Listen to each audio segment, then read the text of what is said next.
네, 안녕하세요. 미국 주식 멘탈 케어하기 멘탈이 전부다입니다. 네, 오늘 시장 크게 변화는 없었습니다. 어제 떨어졌던 다우는 조금 오르고 어제 올랐던 나스닥은 조금 떨어진 그런 보합 정도로 끝이 났고요. 네, 이번에 약 9천억 달러 정도의 부양책이 의회에서 통과가 됐는데 트럼프 대통령이 여기에 대해서 내용 변경을 권고를 했습니다. 핵심 요지는 9천억 달러의 부양책 안에 포함되어 있는 불필요한 것들을 모두 삭제하고 미국인들에게 직접 지불할 600달러를 2,000달러로 늘리라는 겁니다. 이거는 어떻게 보면 더 좋은 내용이죠. 그래서 낸시 펠로시 하원의장이, 그러니까 민주당 측이죠, 에서는 트럼프의 이 요구에 바로 동의를 했고 하원에서 목요일에 만장일치로 통과시킬 것이라고 얘기를 했습니다. 그렇기 때문에 이거는 아마 또 바뀐 내용으로 또 금방 통과가 될 것 같습니다. 그래서 시장에 큰 영향을 주게 될 것 같지는 않아요. 그러니까 걱정할 필요는 전혀 없을 것 같고 오히려 더 좋은 것이 될 수도 있다라고 생각을 합니다. 그리고 파이자의 백신이 내년 상반기까지 총 2억 개 제공될 수 있다고 나왔는데 복용을 2번은 해야 되기 때문에 1억 명분이죠. 근데 모더나에서도 아마 거의 비슷한 수량을 제공할 겁니다. 모더나도 얼마 전에 2번째로 긴급 사용 승인이 되었잖아요. 그래서 번스타인은 내년 5월 31일까지 2억 명의 미국인이 백신을 맞을 것이다 라고 분석을 했어요. 그러니까 거의 얼추 맞죠? 내년 상반기에는 한 2억 명 정도가 백신을 맞을 수 있다. 그리고 지금 현재는 약 100만 명 정도가 접종을 했다고 하고 미국의 목표는 연말까지 2천만 명이 예방접종을 하는 것이라고 합니다. 네, 그래서 시장의 가장 큰 걱정거리인 백신과 부양책 둘 다 무난하게 진행이 되고 있지 않나 하는 생각이 드네요.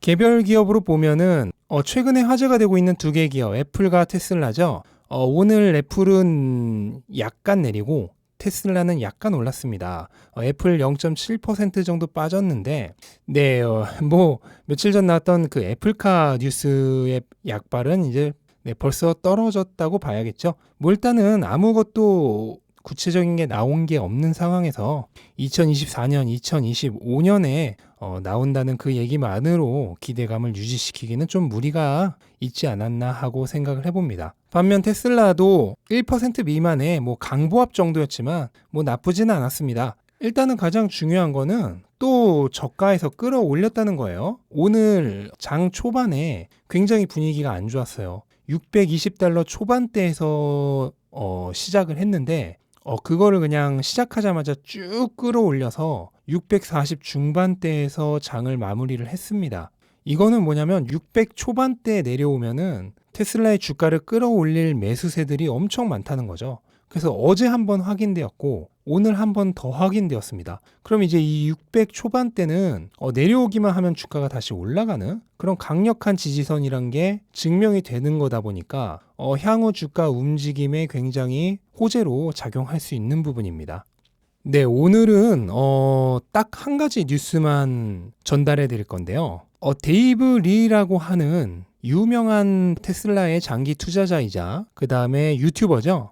이 사람이 굉장히 신박한 제안을 일론 머스크에게 하나 했는데 뭐냐면 일론 머스크가 소유한 많은 그 혁신 기업들 테슬라, 스페이스X, 스타링크, 솔라시티, 뉴럴링크, 보링 컴퍼니 이런 모든 회사를 하나로 통합한 지주회사를 만드는 것이 어떠냐 하는 그런 제안을 했는데 일론 머스크가 여기에 대해서 굿 아이디어라고 답변을 했습니다. 물론 지금 단계에서는 그냥 형식적으로 답변을 한 거겠지만 어쩌면 일론 머스크도 마음속으로는 모든 걸 통합한 단 하나의 지주회사를 설립하는 것을 염두에 두고 있었는지도 모르겠어요. 아니 오히려 충분히 장기적으로는 염두에 두고 있다고 생각을 하는 게 더 맞겠죠. 지주회사란 거는 뭐냐면은 지금 이 각각의 회사들의 각각의 대주주들이 있을 거 아니에요. 근데 이 지주회사가 이 각 회사의 최대 대주주가 되는 겁니다. 그래서 모든 회사의 가장 큰 소유권을 확보한 그런 최상위 대주주가 되는 거죠.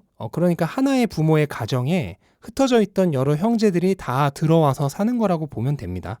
그래서 이런 지주회사의 이름으로 X를 제안을 했는데 이 X는 엑스닷컴에서 나온 이름입니다. 이 엑스닷컴이란 건 뭐냐면 예전에 1999년에 일론 머스크가 만들었던 회사의 이름이에요. 그래서 이후에 이 회사가 커뮤니티랑 합병을 하면서 지금의 페이팔이 된 겁니다. 그리고 이 엑스닷컴의 도메인을 지금 일론 머스크가 소유하고 있어요. 그러니까 어떻게 보면 일론 머스크의 예전 과거죠. 그 과거이자 현재도 일론 머스크가 소중하게 생각하고 있는 이 엑스닷컴이라는 이름으로 모든 회사를 통합한 지주회사를 만드는 게 어떠냐 하는 그런 얘기입니다. 주주분들이 궁금해 하실 거는 그러면 만약에 그 모든 회사가 합쳐지면 어떻게 됩니까 하는 건데 한국에서도 얼마 전에 셀트리온 헬스케어 홀딩스라는 하나의 지주회사로 합칠 예정이란 것을 발표를 했죠. 셀트리온은 몇 개 회사로 나눠져 있는데 이 회사들이 모두 합치면은 거의 SK 하이닉스와 비슷한 규모의 크기의 회사가 됩니다. 그거를 하나의 지주회사로 묶을 것이다 라는 발표가 있었어요. 그러면은 만약에 묶이게 되면 어떻게 되느냐? 기존 회사들의 주식은 사라지는 게 아니고 이제 새로 합병하는 회사의 그 지분 비율만큼 다시 새로운 그 지주회사의 주식을 나눠받는 거죠. 예를 들어서 테슬라가 새로운 지주회사에서 비중이 한 60% 되고 스페이스X가 20% 되고 뉴럴링크가 10% 되고 보링 컴퍼니가 10% 된다고 했을 때 물론 이거는 실제로는 전혀 이 비율이 아니에요. 그냥 계산하기 쉽게 그렇게 얘기를 하는 거고 테슬라 한 주를 가지고 있던 주주는 새로운 지주회사의 주식을 6개를 받고 스페이스X를 한 주를 갖고 있던 주주는 새로운 지주회사의 주식을 2개를 받고 뉴럴링크나 보링 컴퍼니를 갖고 있던 주주는 새로운 지주회사의 주식을 한 주를 받게 되는 거죠. 물론 이제 분할 방법은 굉장히 여러 가지가 있어서 이것과는 조금씩은 다 다른 방식으로 받게 될 수는 있지만 기본적인 구조는 새로 합병될 회사에 원래 각각의 회사들의 비중에 따라서 그 비중에 맞게 최대한 불공정하지 않게 원래의 주주들이 새로운 지주회사의 주식을 받는 개념입니다.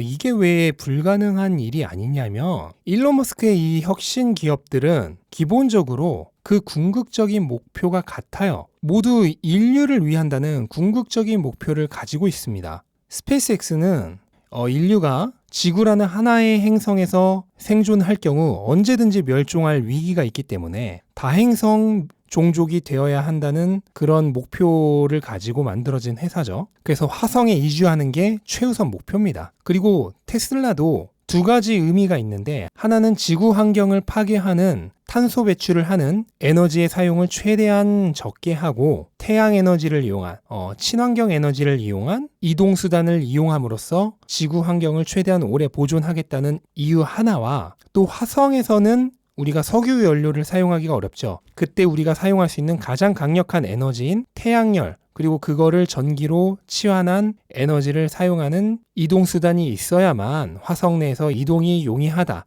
그런 생각으로 테슬라를 운영을 하고 있는 겁니다. 그 외에 테슬라의 자회사인 솔라시티는 태양열을 이용하기 위한 회사이기 때문에 말할 것도 없고 스페이스X의 자회사인 스타링크도 지금 인터넷이 안 되는 그런 지역이 워낙 많아요. 세계에. 바로 그런 곳에 있는 사람들을 위해 세계 어떤 곳에 있는 사람도 다 빠르게 인터넷을 사용하게 하겠다는 그런 취지에서 만들어진 거죠. 그리고 교통체증을 해결하기 위한 보링 컴퍼니, 그 다음에 인간의 뇌와 관련된 문제를 해결하기 위한 뉴럴링크, 이렇게 모든 회사가 인류를 위한다는 궁극적인 목표를 가지고 있기 때문에 얼마든지 하나로 통합이 될 수 있습니다. 심지어 각각의 사업이 모두 다 분할되어 있는 것도 아니고 큰 틀에서 보면은 연결되어 있죠. 태양열을 받아서 그거를 이동수단의 에너지로 사용하고 지하에 건설한 루프를 통해서 교통체증 없이 이동을 하고 화성에 갔을 때도 이 기술들을 이용해서 화성에서 어떠한 어려움 없이 이동수단을 확보를 하고 이런 식으로 모든 그 사업이 큰 틀에서 보면 다 연결이 되어 있습니다. 그러니까 하나의 통합 지주회사를 만든다는 것은 굉장히 의미가 있다고 보고요. 제가 예전에 테슬라가 벤츠를 인수할 수도 있다는 뉴스가 나왔을 때 대단히 비관적이었죠. 테슬라의 목표와 부합되지도 않고 전혀 혁신적이지도 않은 그런 기업은 합병을 해봐야 짐만 됩니다. 우리가 무거운 배낭을 메고 먼 거리를 가긴 힘들죠. 이렇게 구시대의 기업과 합병을 하게 되면 그거는 테슬라의 미래 성장성을 더 불투명하게 만들어요. 반면 궁극적인 목표가 같은 최고의 혁신 기업들을 하나로 엮게 되면 상호 간의 협력이 쉽게 되고 그 시너지 효과는 훨씬 강력할 수 있습니다. 즉 1 더하기 1 더하기 1이 3이 아니라 10이 될 수도 있다는 겁니다. 그렇게 되면 이 새로운 일론 머스크의 통합회사가 시가총액 1위 기업으로 발돋움하는 거는 정말 가시권에 들어오는 게 아닌가 하는 그런 생각도 해보게 됩니다. 실제로 지금 당장 테슬라의 시가총액이 6천억 달러가 넘고 스페이스X의 시가총액이 1,000억 달러 정도입니다. 두 개만 합쳐도 이미 거의 페이스북과 비슷한 시가총액이 돼요. 물론 그 외 나머지 회사들의 시가총액은 굉장히 미미한 수준이지만 이 회사들이 모두 하나로 합쳐졌을 때 시너지 효과를 생각을 한다면은 정말로 세계 최고의 기업으로 발돋움하는 게 눈에 보이는 일이 되지 않을까 하는 그런 상상을 해봅니다. 그래서 저는 만약에 이 기업들을 모두 하나로 묶는 하나의 통합회사, 통합지주회사가 설립이 된다고 한다면 저는 굉장히 적극적으로 지지를 할 수 있을 것 같아요. 물론 현재로서는 구체적인 건 아무것도 없습니다. 그냥 트위터상에서 오고 간 그런 대화에 근거한 얘기일 뿐이고 구체적인 건 전혀 없으니까 뭐 지금 당장 뭐 그런 일이 일어날 거라는 그런 기대는 안 하시는 것이 좋고, 단 미래에는 분명히 일론 머스크도 이런 대통합을 분명히 염두에는 두고 있을 것이다. 그래서 언젠가는 대통합이 충분히 일어날 수 있다 하는 정도만 염두에 두셨으면 좋겠습니다. 네, 한국 시간으로는 오늘이 크리스마스 이브입니다. 미국에서는 아직 23일이겠지만 한국은 이미 크리스마스 이브가 되었고요. 한국 시간으로 오늘 밤 크리스마스 전 마지막 시장이 열립니다. 그래서 미국에서는 그래서 크리스마스 이브에서 크리스마스로 넘어가는 시간에, 그러니까 산타 할아버지가 돌아다닐 시간에 장이 열리는데, 네, 저는 아마 자고 있을 것 같은데요. 제가 자고 있는 그 시간에 산타 할아버지가 오셔서 선물을 주고 가실지 안 주고 가실지는 내일 일어나 보면 알겠죠. 부디 모든 분들의 계좌에 산타 할아버지가 선물을 주고 가셨으면 좋겠네요. 네, 이상으로 오늘 영상 마치겠습니다. 영상 도움되셨다면 구독과 좋아요 꼭 부탁드리고 즐거운 크리스마스 이브 되시기 바랍니다. 감사합니다. 이만 마치겠습니다.